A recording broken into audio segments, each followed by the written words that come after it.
Hey, YouTube family, Auntie is here, and we're here a little early, and I can explain. It's not cute not knowing, and now we're going to know. I'm Patty Jackson. I'm your auntie of pop culture. Come on, let's get this hug. Okay, you're probably saying, Auntie, you look a little different today. We're having a heat wave on the East Coast. I mean, really across the country. It's like never been this hot. Okay, so you mix in menopause, heat wave. These hot flashes be driving me nuts, and I had to get a lighter wig, and this is a lighter, and it's human hair. That I have to admit, I don't know how to control it. Human hair, it's human hair. You step outside, it's hot, it's humid, the hair just says. So we're dealing with this today, and I've got some family stuff that I got to do. So I'm trying to fit it all in with the summer. So that's why Auntie is early. Are you guys ready for the curls and the scoop? I'm ready for you. Let's start with Beyonce's mom, Tina Knowles. She is separated from husband number 2 actor Richard Lawson, and they're really leading separate lives. Over the weekend, Mama Tina wasn't with Beyonce on tour. Beyonce was in Nashville. She was attending an event for Holly Robinson Peete, a charitable event that was the talk of the town in Hollywood. Everyone from Smokey Robinson to D. Nice, Arsenio Hall, they were all in the building for Holly Robinson Peete. Well, Tina was there too because she's good friends with them and supporting. No sight of Richard Lawson, who is clear across the country promoting his new movie. Now, a lot of people have been dissecting the situation between Tina Knowles, who doesn't go by Tina Lawson. You haven't seen him on her Instagram. She's doing like the kids, scrubbing them off of Instagram in months. And he's got this new movie. People are saying that the cracks in the marriage started when she kind of disrespected him on TV. And he looked very annoyed. One thing, I don't care if you're making the money. I don't care if you're bringing the bacon and putting it in the pan. You can't disrespect the man and make him feel less of the man. Okay, you got the money, the notoriety, but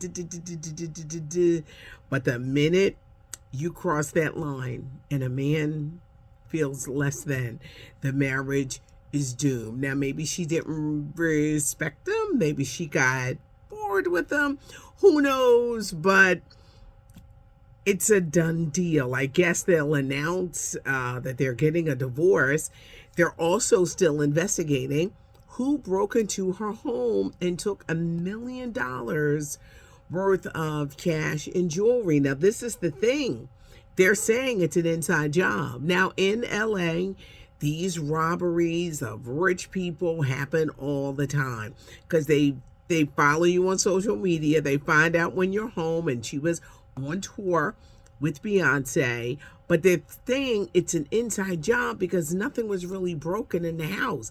A lot of times when people would break into a home, they make a mess. There was no mess.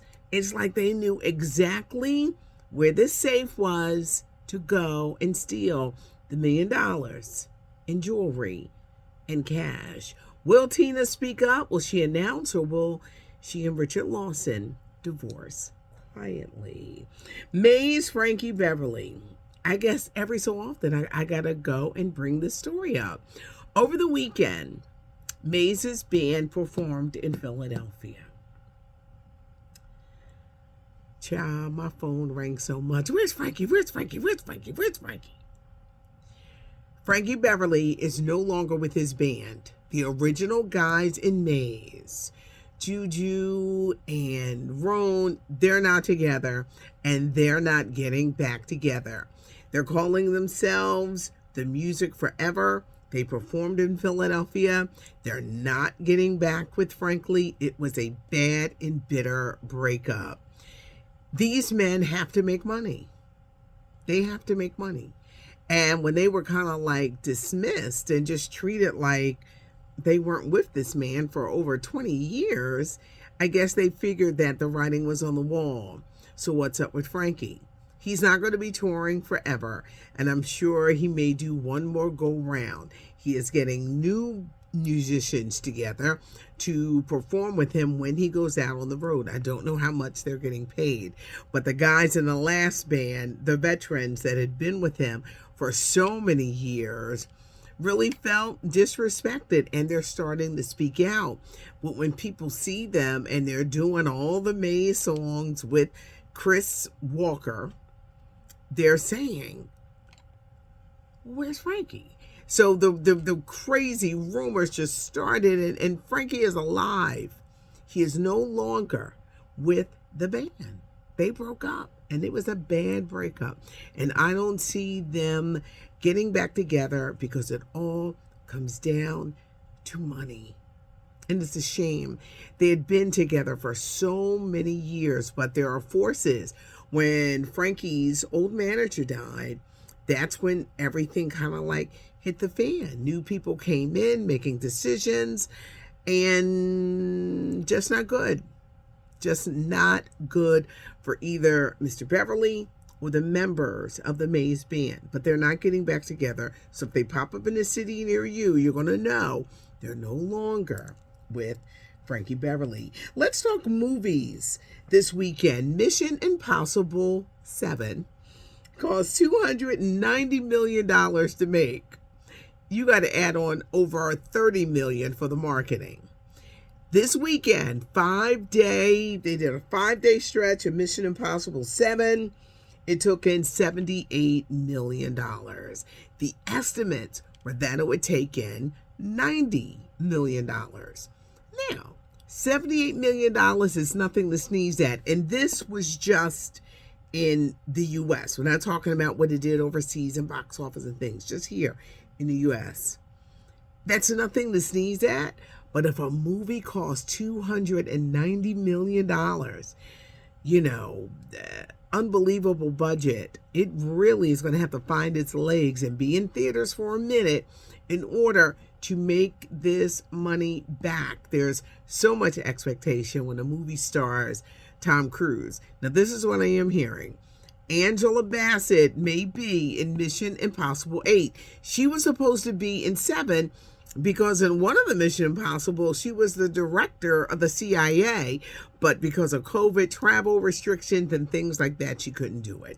I'm hearing they want Angela Bassett bad, and they want her in the next Mission Impossible movie. I guess it'll be in theaters for a while before it gets to streaming and things like that. But in Hollywood, you gotta make the money back. Now, the actor and writer strike is on, and who knows how long that's going to last. Hopefully it won't, because there are people, everybody's not rich, and they got to make money and feed their families and pay their mortgages and all that good stuff. So hopefully that strike will not last long. This week at the movies, even though they can't promote it, it's the Barbie movie. You got Margot Robbie, Ryan Kingsley Ben-Adir playing a black Barbie, Simu Liu, I always get his name wrong. Y'all know who I'm talking about. The Asian actor, he plays a Barbie. You got Issa Rae playing a black Barbie.